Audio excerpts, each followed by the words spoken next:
Good morning, જય શ્રી કૃષ્ણ. જો સવારના 6:30 થઈ ગયા છે, 6:15 આમ તો થયા છે. વેધર તો આમ તો સારું દેખાય છે. લેટ્સ સી આખો દિવસ કેવું રહેશે. અને મારા તુલસીજી સરસ થઈ રહ્યા છે. બધા પ્લાન્ટને પાણીને બધું આપી દીધું છે. અને હવે મોર્નિંગ રશ બધું રેડી કરવાનું. લંચ કમલેશને ઓફિસ જવાનું આજે, એટલે એની માટે પણ લંચ પેક થશે. તો એનો લંચ બને છે, તો એનો ફટાફટ લંચ પેક કરીશ. અને રાત્રે જ હું પ્રિપેર કરી દઉં કે જેથી સવારે ખાલી પેક કરવાનું હોય કે સ્ટફ કરવાનું હોય એટલે ઇઝીલી થઈ જાય. તો હું કસાડિયા બનાવીશ. જે રેપ મારી પાસે હતા ને, કાલે સલાડ બનાવેલું તો સલાડ ને બધું હતું જ, તો ફટાફટ બની જાય. અને મીનવાઇલ સવારના કિડ્સને બોટલો ભરવાની હોય, એ લોકોના સ્નેક્સ લેવાનું હોય, મારે લંચ કે સ્નેક્સ બધું લેવાનું હોય, તો એ બધું થઈ જાય જોડે જોડે રેડી. અને સવારે આઈ થિંક બધી મોમ માટે થોડો રશ તો હોય જ, બરાબર ને. અને જોબ કરતી હોય એના માટે થોડો વધારે હોય. પણ હા, બધું સવારે થઈ જાય, લંચ પેક થઈ જાય, બધું થઈ જાય. અને નોર્મલી આ જો હવે ઓલમોસ્ટ થઈ ગયું છે લંચ પેક કરવાનું.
હેલો, જો કિચનમાં આવી ગયા. બહારની ડ્યુટી કરીને આવો એટલે ઘરની ડ્યુટી કે મમ એઝ એ મમ ડ્યુટી તો ચાલુ જ હોય, બરાબર ને.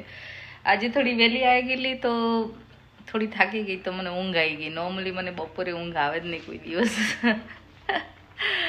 તો હવે આવી ગયા કિચનમાં. અને આજે શું બનાવીશું, ચલો એ ક્વેશ્ચન થાય હે ને. તો આ છોકરાઓને જો ટીંડોળાનું શાક હું બનાવવાનું વિચારતી, અને ખાવું નહોતું.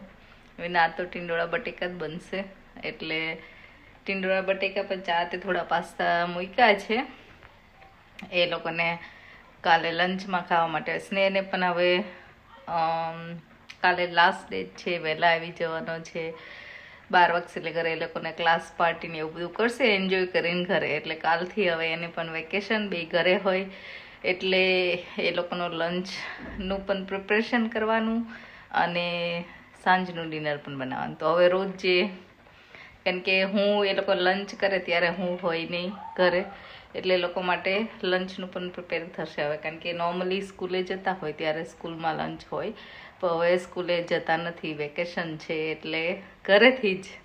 તો ઘરે હોય એટલે ઘરે કંઈક ને કંઈક લંચ હું અત્યારથી જ પ્રિપેર કરી દઉં કે એ લોકો બપોરે જમી શકે ગરમ કરીને. તો એના માટે એ પ્રિપરેશન થાય છે. તો હવે ટીંડોળા બટેકાનું શાક તો હું નોર્મલ રીતે જ બનાવું છું, એમાં કંઈ બહુ અલગ રીતે કંઈ બનાવતી નથી. પણ ચાલો બનાવી લઈએ આજે ટીંડોળા બટેકાનું શાક અને રોટલી.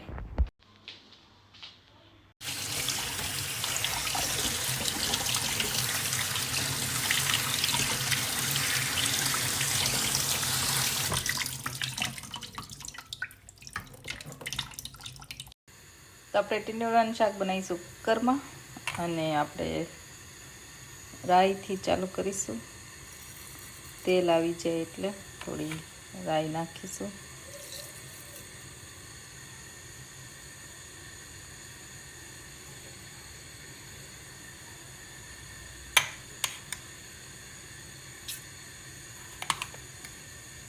રાઈ થોડી કકડવા જેવી થાય એટલે આપણું જીરું નાખીશું અને થોડી હિંગ નાખીશું.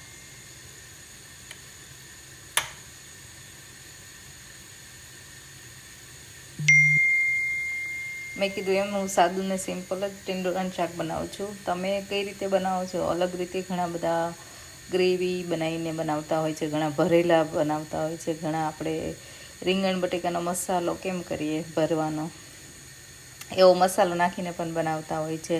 તો તમે કઈ રીતે બનાવો છો એ મને જણાવજો, એટલે મને ખબર પડે કે કયું ટીંડોળાનું શાક વધારે ટેસ્ટી લાગે છે. હું તો આ નોર્મલ ટીંડોળા બટેકા બનાવું છું અને બધાને ભાવે પણ છે અને બહુ ઓછું બનતું હોય છે એની અમારા ઘરમાં ટીંડોળાનું શાક. આ વખતે હું લઈ આવી હતી તો મને એમ થયું લાવો આજે ટીંડોળા બટેકાનું શાક બનાવી દઉં. તો રાઈ કકડવા માંડી છે, અવાજ આવે છે તમને. અને હવે આપણે એડ કરીશું થોડી હળદર અને આપણે એડ કરીશું હવે ટીંડોળા બટેકા.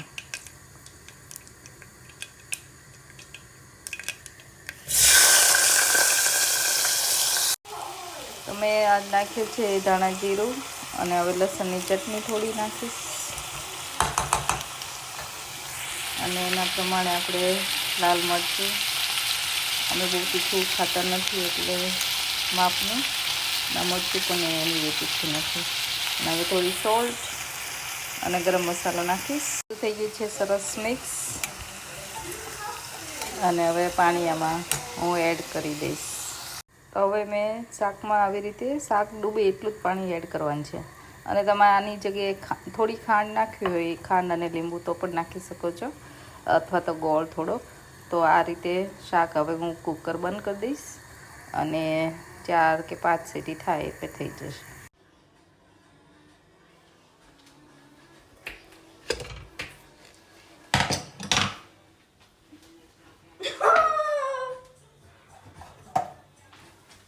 તો થઈ ગયું છે શાક રેડી.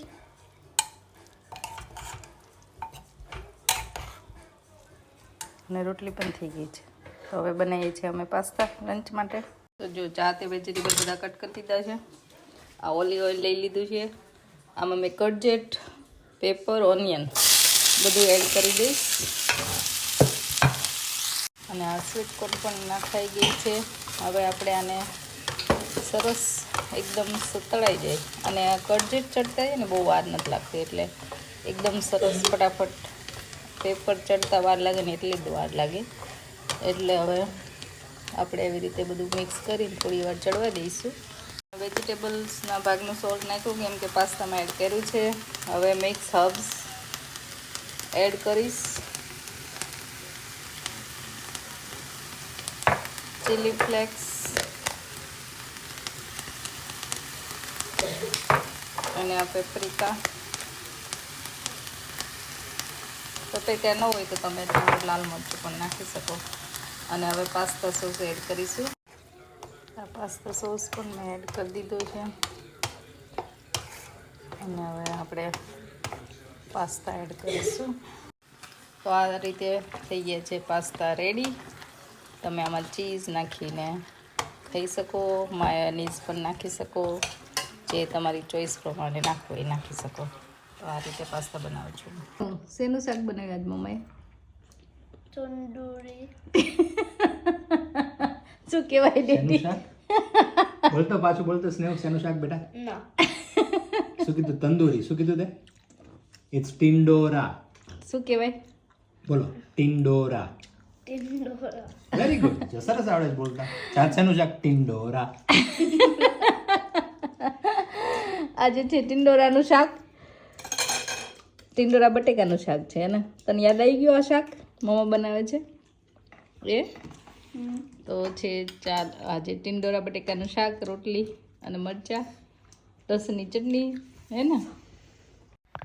તો ઘણા બધાની કમેન્ટ આવતી હોય છે કે તમે રોજ નવું નવું જ બનાવીને ખાવજો. નવું નવું બનાવીને શાક રોટલી પણ હોય જ છે, અને વીકમાં 2 કે 3 વાર તો બને જ છે એકચ્યુઅલી. રોજ જે નથી બનતી એ સાચી વાત છે, કારણ કે શાક રોટલી મને પણ એવું લાગે કે મારો ટાઈમ વધારે જાય છે, અને આ લોકો મને એટલું એન્જોય નથી કરતા. તો જે એમને ભાવે છે એ હું બનાવતી હોઉં છું. એટલે એવું નથી કે ગુજરાતી અને ઇન્ડિયન થઈને અમે શાક રોટલી નથી ખાતા, એવું ના હોય કે એના માટે ઇન્ડિયન થઈને શાક રોટલી જ ખાવાનું હોય.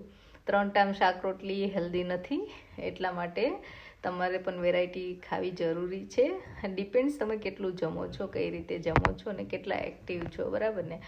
અને ઘણા બધા એવી પણ કમેન્ટ કરતા હોય છે કે મારા છોકરાઓ રૂડ છે કે ગુજરાતી નથી આવડતું. પણ એકચ્યુઅલી એમને ગુજરાતી પણ આવડે છે, રૂડ નથી. પણ ઘણાને શાય હોય, કેમેરાથી ના ગમતું હોય, પણ એ લોકો તોય કોઓપરેટ કરે જ છે. એટલે એમને પણ કોઈક વાર ગુજરાતી બોલાવીશ વ્લોગમાં ડેફિનેટલી, અને બધાને ખબર પડે કે ના એ લોકોને આવડે જ છે. અને ઘણીવાર શું હોય, તમારું એન્વાયરમેન્ટ કેવું છે, કારણ કે આજુબાજુમાં તમારે બધા ઇંગ્લિશ બોલવાવાળા વધારે હોય, ત્યારે ગુજરાતી એ લોકોને આવડતું હોવા છતાં પણ આપણી જેટલું ફ્લુઅન્ટલી ના બોલી શકતા હોય. અને ઇન્ડિયામાં પણ આ પ્રોબ્લેમ છે, જે છોકરાઓ ઇંગ્લિશ મીડિયમમાં ભણતા હોય એટલું આમ જલ્દીથી ગુજરાતી ના બોલી શકતા હોય. તો આ નોર્મલ છે, પણ એ લોકોને આવડે છે, બધા સાથે વાત પણ કરી શકે છે. એટલે I am happy. So thank you so much અમારા બ્લોગ જોવા માટે, અને તમને ગમતા હોય તો like, share and subscribe. Thank you. Bye by.